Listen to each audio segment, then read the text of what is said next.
చిన్నపరెడ్డిని తీసుకున్నా, రంగారెడ్డి జిల్లాలో పట్నం నరేందర్ రెడ్డిని తీసుకున్నా, మహబూబ్నగర్ జిల్లాలో కసిరెడ్డి నారాయణ రెడ్డిని, సుంకిరెడ్డి జగదీశ్వర్ రెడ్డిని, ఏ రెడ్డిని తీసుకున్నా, ఏ దొరని తీసుకున్నా, ఎవరిని తీసుకున్నా అందరూ పార్టీ ఫిరాయింపుదారులే.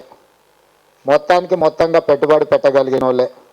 అంటే ఇవాళ తెలంగాణ రాష్ట్ర సమితి కేసీఆర్ నాయకత్వంలో అధికారంలోకి వచ్చిన తర్వాత ఏ ఒక్క ఉద్యమకారుడికి కానీ జెండా మోసిన వాళ్ళని పక్కన పెట్టి, తెలంగాణ రాష్ట్రమే ఎజెండాగా పనిచేసిన వాళ్ళని పక్కన పెట్టి, పార్టీ నిక్కచ్చిగా పార్టీకి పనిచేసిన వాళ్ళని పక్కన పెట్టి ఈరోజు ఇలాంటి పార్టీ ఫిరాయించిన వాళ్ళని అభ్యర్థులుగా ప్రకటించడం జరిగింది.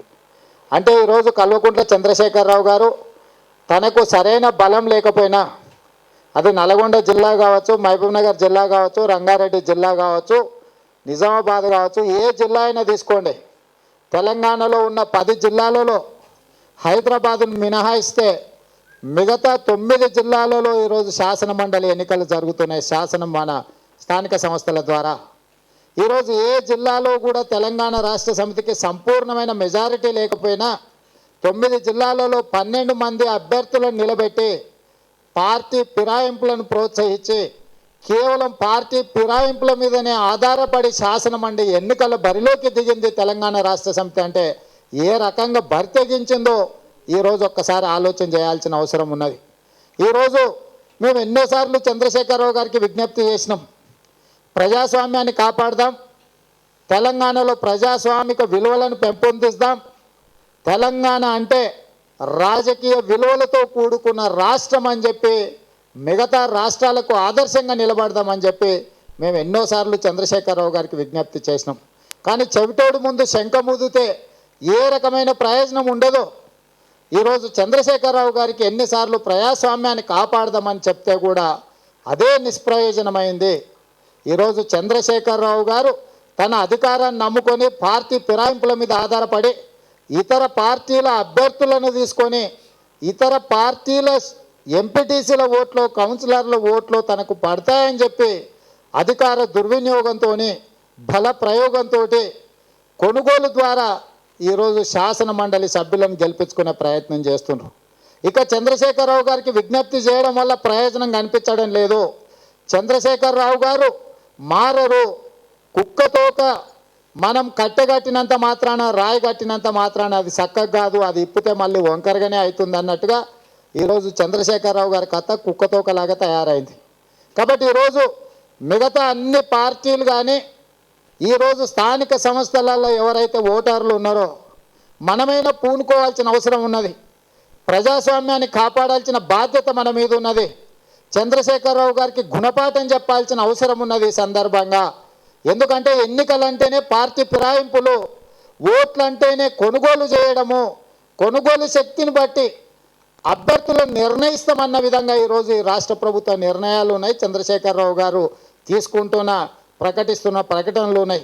కాబట్టి ప్రజాస్వామ్యంలో పేదవాడు ఎన్నికలలో పోటీ చేయలేని పరిస్థితి, నిబద్ధతతో ఏ పార్టీలో గెలిచినవాడు ఆ పార్టీలో ఉండలేని పరిస్థితి ఈరోజు చంద్రశేఖరరావు గారు కల్పిస్తున్నారు. కాబట్టి చంద్రశేఖరరావు గారికి గుణపాఠం చెప్పాలంటే ఈరోజు తెలంగాణ రాష్ట్ర సమితి అభ్యర్థులను ఓడించాల్సిన బాధ్యత ప్రతి ఒక్క ప్రజాస్వామికవాది మీద ఉన్నది.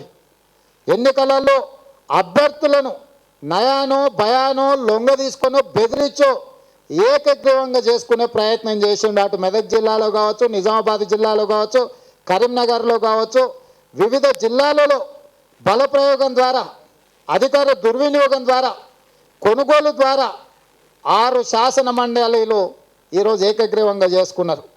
మిగతా 6 శాసన మండలిలో వాళ్ళ బలప్రయోగం, అధికార దుర్వినియోగానికి ఎదురొడ్డి నిలబడితే ఈరోజు ఎన్నికలలో ఓటర్లను కొనుగోలు చేసే ప్రయత్నం చేస్తున్నారు. ఖమ్మం జిల్లాలో నిలబడ్డ లక్ష్మీనారాయణ కావచ్చు, నల్గొండ జిల్లాలో నిలబడ్డ తేరా చిన్నపరెడ్డి కావచ్చు, రంగారెడ్డి జిల్లాలో నరేందర్ రెడ్డి కావచ్చు, మహబూబ్నగర్లో జగదీశ్వర్ రెడ్డి, కసిరెడ్డి నారాయణ రెడ్డి కావచ్చు, వీళ్ళందరూ కూడా వాళ్ళకి ఏమాత్రం కూడా అక్కడ వాళ్లకు ఓటర్లు లేకపోయినా ఎన్నికలలో నిలబడడానికి కనీసంగా కూడా తమ పార్టీకి మద్దతు లేకపోయినా ఇతర పార్టీలలో ఉండే ఎంపీటీసీలను, జడ్పీటీసీలను, కౌన్సిలర్లను కొనుక్కొని ఈరోజు అభ్యర్థులను గెలిపించుకునే ప్రయత్నం జరుగుతున్నది. దీన్ని నిలువరించాల్సిన అవసరం ఉన్నది. ఈరోజు ఉద్యమకారులు కూడా ఆలోచన చేయాలి. జెండాలు మోసిన వాళ్ళు అందరూ ఆలోచన చేయాలి. తెలంగాణ రాష్ట్రమే పరమవాదిగా పనిచేసిన వాళ్ళు ఆలోచన చేయాల్సిన అవసరం ఉన్నది. ఎందుకంటే ఈరోజు నిలబడ్డ అభ్యర్థులు ఎవరు కూడా ఉద్యమంలో పాల్గొన్నోళ్ళు కాదు, టీఆర్ఎస్ జెండా మోసినోళ్ళు కాదు, తెలంగాణ రాష్ట్రం రావాలని కోరుకున్నోళ్ళు కాదు. వీళ్ళందరూ ఎవరయ్యా అంటే ఇతర పార్టీల నుంచి బులెటిన్లో షార్ట్ బ్రేక్ తీసుకుందాం.